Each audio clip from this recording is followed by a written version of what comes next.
मनुष्य की एक विशेष प्रवृत्ति होती है, वो कभी स्वयं से संतुष्ट नहीं रहता, कभी स्वयं से प्रसन्न नहीं रहता। जो है उससे अधिक पाना चाहता, जो पा लिया उससे आगे बढ़ना चाहता, अपने जीवन में बदलाव,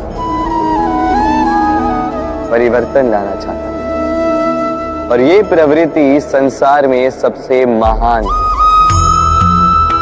क्योंकि इसी प्रवृत्ति के चलते संसार में विकास होता है।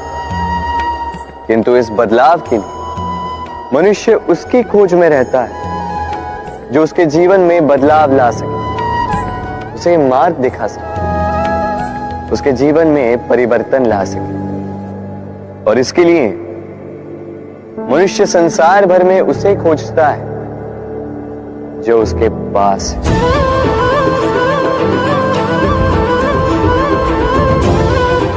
बताइए कौन? यदि कोई आपका जीवन बदल सकता है तो दर्पण देखिए। वो आप स्वयं है जो आपका जीवन बदल सकते हैं। वो आप स्वयं है जो स्वयं को मार्ग दिखा सकते हैं, जीवन में बदलाव ला सकते हैं, परिवर्तन ला सकते हैं। इसलिए पहचानिए अपनी भीतर की शक्ति को और विश्वास कीजिए, इस संसार में आपसे अधिक शक्तिशाली और कोई नहीं। जीवन बदल जाएगा, और अंधविश्वास का नहीं, आत्मविश्वास का हाथ थामिए। आपकी समस्याएं स्वतः दूर हो जाएंगी। मन बड़ी ही विचित्र कृति है। ये मन शरीर के किस अंग में बसता है कोई नहीं जानता, किंतु संपूर्ण शरीर इस मन की इच्छा साकार करने के लिए प्रयास करता रहता है। अब यदि मन कुछ खाने का करे तो व्यक्ति उसकी वनों उपवनों की इच्छा साकार करने का माध्यम ढूंढता रहता है। अब यदि मन किसी को शत्रु समझ ले तो व्यक्ति उसे नष्ट करने का हर संभव प्रयास करता है। अब यदि मन किसी से प्रेम करे तो उसकी प्रसन्नता के लिए हर सीमा लांघने के लिए सज्ज रहता है। परंतु जीवन सुखद हो, इसके लिए आवश्यक है कि मन खाली हो। इस बांसुरी की भांति भीतर कुछ भी नहीं, न राग है न द्वेष, तब भी तार छेड़ने पर स्वर निकलता है। इसी प्रकार मन को भी भावनाओं से मुक्त रखना आवश्यक है। स्मरण रखिए, मन में कुछ भर के जियोगे तो मन भर के जी नहीं पाओगे।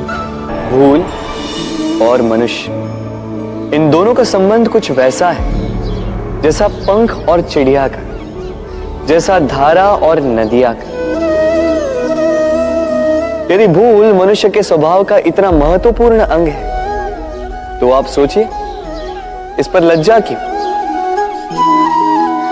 इस पर लज्जा करना ठीक है ही नहीं। वैसे देखा जाए तो भूल हमें स्वयं को और श्रेष्ठ बनाने का अवसर देती है, पहले से अच्छा प्रदर्शन करने की प्रेरणा देती है। अब कदाचित आप में से कुछ इस बात से सहमत नहीं हो, क्योंकि बहुतों की दृष्टि में भूल दोष को जन्म देती है, दोष अपराध को, और अपराध के लिए क्षमा नहीं, दंड मिलना चाहिए। किंतु क्या आपने कभी सोचा है कि ऐसा क्यों होता है? क्या कारण है इसका? इसका कारण है भूल स्वीकार करने से बचना। यदि आप कोई भूल करोगे और उसे स्वीकारोगे नहीं तो वो भूल दोष में बदल जाएगी, और वो दोष अपराध। तो साहस रखिए, अपनी भूल को स्वीकार करना अपनी भूल को सुधारने की दिशा में सबसे पहला कदम होता है। और स्मरण रखिएगा, यदि कुछ अपराध है तो वो है समय पे अपनी भूल ना स्वीकार। हमारा शरीर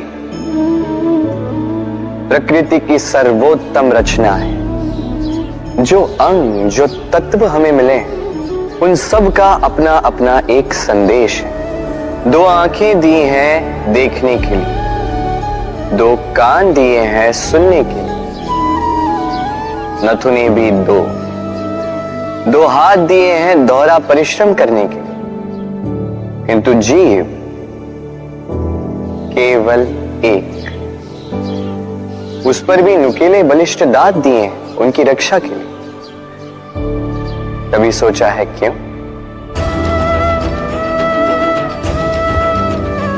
क्योंकि शब्द और शब्दों का उपयोग मनुष्य का सबसे बड़ा शस्त्र है, जिसका उपयोग जितना सोच समझकर किया जाए मनुष्य जीवन में उतना ही ऊपर उठता है।